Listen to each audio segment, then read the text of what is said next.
ఆంధ్రప్రదేశ్ రాష్ట్రంలో ఒక ఉత్కంఠ నెలకొని ఉంది.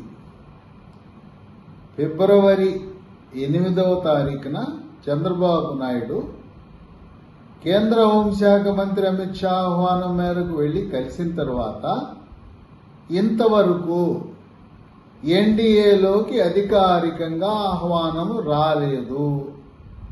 అసలు బీజేపీకి తెలుగుదేశం జనసేన మధ్యలో పొత్తు ఉంటుందా లేదా అనేది సోషల్ మీడియాలో, పత్రికల్లో, టీవీల్లో రకరకాల ఊహాగానాలు. ఇంకా కొంతమంది అయితే పొత్తు ఉండదని వాళ్ళకై వాళ్ళు విశ్లేషణలు కూడా చేస్తున్నారు. ఇటువంటి ఉత్కంఠకు తెరదింపుతూ భారతీయ జనతా పార్టీ కేంద్ర నాయకత్వం తెలుగుదేశం జనసేనతో పొత్తుకి అంగీకరించింది. త్వరలో కొన్ని గంటల కాల వ్యవధిలో అధికారిక ప్రకటన వెలువడబోతా ఉన్నది.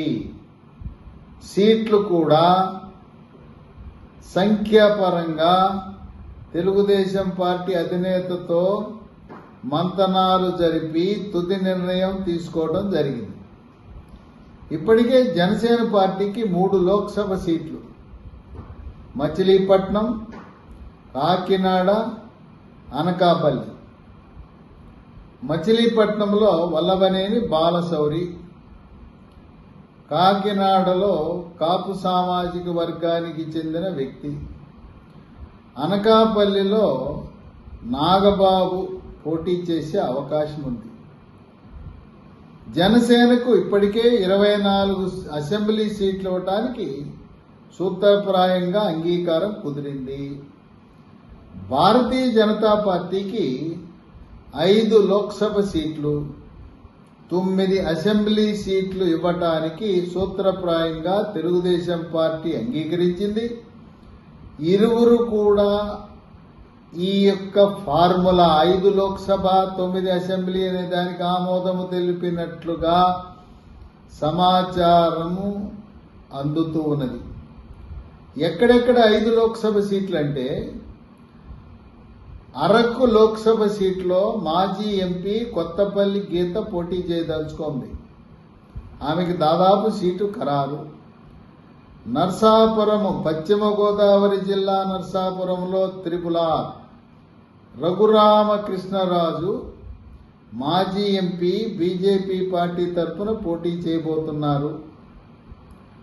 ఒంగోలు నుంచి దగ్గుబాటి పురంధరేశ్వరి ఆంధ్రప్రదేశ్ రాష్ట్ర బీజేపీ అధ్యక్షురాలు పోటీ చేస్తారు. అలాగే రాజంపేట నుంచి మాజీ ఉమ్మడి ఆంధ్రప్రదేశ్ రాష్ట్ర ముఖ్యమంత్రి నల్లారి కిరణ్ కుమార్ రెడ్డి పోటీ చేయబోతా ఉన్నారు. తిరుపతి ఎస్సీ రిజర్వ్ సీట్లో కర్ణాటక రాష్ట్ర ప్రధాన కార్యదర్శి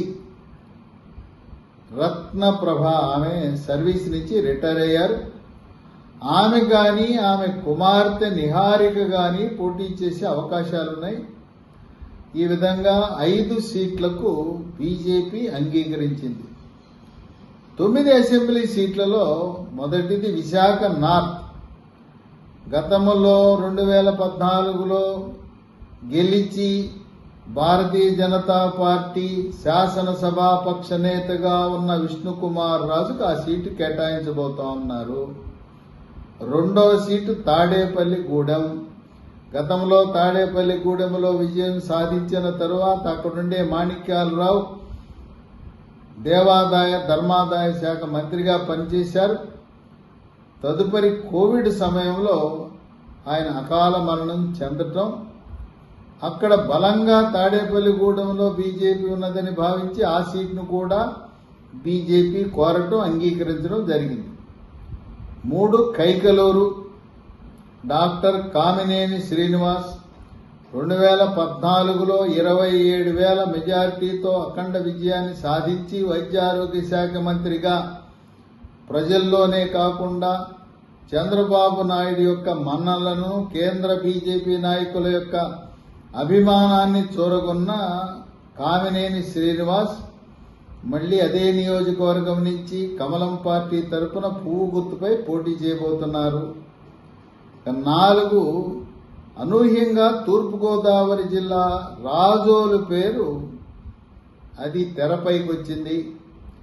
5 కాకినాడ సిటీ, 6 అనంతపురం జిల్లాలో కదిరి, 7 కడప జిల్లాలో ఉండే పొద్దుటూరు. ఇక్కడ జాతీయ కార్యదర్శి సత్యకుమార్, ఆయన పొద్దుటూరు స్వగ్రామం స్వస్థలం. ఆయన బీసీ సామాజిక వర్గానికి చెందిన వ్యక్తి. ఆయన్ని పొద్దుటూరు నుంచి రంగంలో దింపే అవకాశం కనపడతా ఉంది. 8 అదే జిల్లాకు చెందిన జమ్మలమడుగులో మాజీ మంత్రి ఆదినారాయణ రెడ్డి ఆంధ్రప్రదేశ్ రాష్ట్ర బీజేపీ ఉపాధ్యక్షుడిగా ఉన్నారు. ఆయన పోటీ చేయడానికి రంగం సిద్ధం చేసుకున్నారు. ఇక 9 ధర్మవరం అనంతపురం జిల్లా, వరదాపురం సూరి గతంలో ఎమ్మెల్యేగా పనిచేశారు. ఈ 9 మందిలో ఇప్పటికే 4 ప్రచారాన్ని ఇప్పటికే 1 నెల రోజుల పాటుగా చేస్తూ నియోజకవర్గాల్లో కలియదిరిగి రంగం సిద్ధం చేసుకున్నారు. విశాఖ నార్త్ విష్ణుకుమార్ రాజు, కైకలూరులో డాక్టర్ కామినేని శ్రీనివాస్, ధర్మవరంలో వరదాపురం సూరి, జమ్మలమడుగులో ఆదినారాయణ రెడ్డి, ఈ 4 కూడా ఇప్పటికే నియోజకవర్గ 1 రౌండ్ ప్రచారం కూడా పూర్తవటం అనేది విశేషం. గతంలో లాగా ఈ 9 మందిలో ఇద్దరికి మంత్రి అవకాశం ఇచ్చే అవకాశం ఉంటుందని ఊహాగానాలున్నాయి. రాయలసీమ నుంచి గతంలో ప్రాతినిధ్యం లేదు. అప్పట్లో 2014లో తాడేపల్లిగూడెం నుంచి గెలిచిన మాణిక్యాలరావు కాపు సామాజిక వర్గం, ఆయన్ని దేవాదాయ ధర్మాదాయ శాఖ మంత్రిగా, డాక్టర్ కామినేని శ్రీనివాసుని వైద్యారోగ్య శాఖ మంత్రిగా బీజేపీ అధిష్టానం వారి పేర్లను సూచించారు. వాళ్ళు అక్కడ ఆ శాఖల్లో పనిచేయడం జరిగింది. ఈసారి ఆంధ్ర ప్రాంతం నుంచి డాక్టర్ కామినేని శ్రీనివాస్కి శాసనసభ సీటు కేటాయించడమే కాకుండా ఆయన్ని మంత్రివర్గంలో స్థానము మళ్లీ అదే వైద్యారోగ్య శాఖ కేటాయిస్తారనే ఊహాగానాలు మెండుగా ఉన్నాయి. రాయలసీమ నుంచి ఈసారి మంత్రిగా అనుభవం గడించిన ఆదినారాయణ రెడ్డి లేదు, జాతీయ కార్యదర్శిగా ఉండి ఆయన విశేష అనుభవం కలిగి ప్రధానమంత్రి మోదీకి, కేంద్ర హోంశాఖ మంత్రి అమిత్ షా, జాతీయ అధ్యక్షుడు జేపీ నడ్డాకు తలలో నాలుకలా ఉండే సత్యకుమార్కి కేబినెట్లో అవకాశం కల్పిస్తారా? అప్పుడు ఆయన బీసీ సామాజిక వర్గం, మోదీ ప్రధానమంత్రి మోదీ బీసీ అవటం వల్ల 2 అగ్రవర్ణాలకు కేబినెట్లో స్థానం కల్పించకుండా 1 అగ్రవర్ణాలు 1 బీసీకి తప్పనిసరిగా అవకాశం కల్పించే పరిస్థితిలో సత్యకుమార్ ఎమ్మెల్యేగా గెలిచిన తర్వాత మంత్రివర్గంలో కూడా స్థానం రాయలసీమ ప్రాంతానికి ప్రాతినిధ్యం వచ్చే అవకాశాలున్నాయని ఊహాగానాలు చక్కెర్లు కొడుతున్నాయి. ఏదేమైనా ఇప్పటి వరకు బీజేపీ దాగుడు మూతలు ఒంటరిగా పోటీ చేస్తుందా, బీజేపీ జనసేన తెలుగుదేశం పార్టీతో పొత్తు పెట్టుకుంటుందా అనే దానికి ఆ సస్పెన్స్ వీడింది, పొత్తు కుదిరింది. కొద్ది గంటల్లో అధికారికంగా ఢిల్లీ నుంచి లాంఛనంగా తెలుగుదేశం పార్టీ అధ్యక్షుడు చంద్రబాబు నాయుడిని ఎన్డీఏ కూటమిలకు ఆహ్వానించే అవకాశం కనబడతా ఉంది. గతంలో మాదిరి చంద్రబాబు నాయుడుకున్న సీనియారిటీని బట్టి ఆయనకి ఎన్డీఏ కన్వీనర్ పదవి కూడా ఆయనకి ఇచ్చే అవకాశాలు ఉండవచ్చనే ఊహాగానాలున్నాయి. జనసేన, తెలుగుదేశం, బీజేపీ ఈ 3 సీట్లు పోగా తెలుగుదేశం పార్టీకి 142 అసెంబ్లీ సీట్లు, 17 లోక్సభ సీట్లుంటాయి.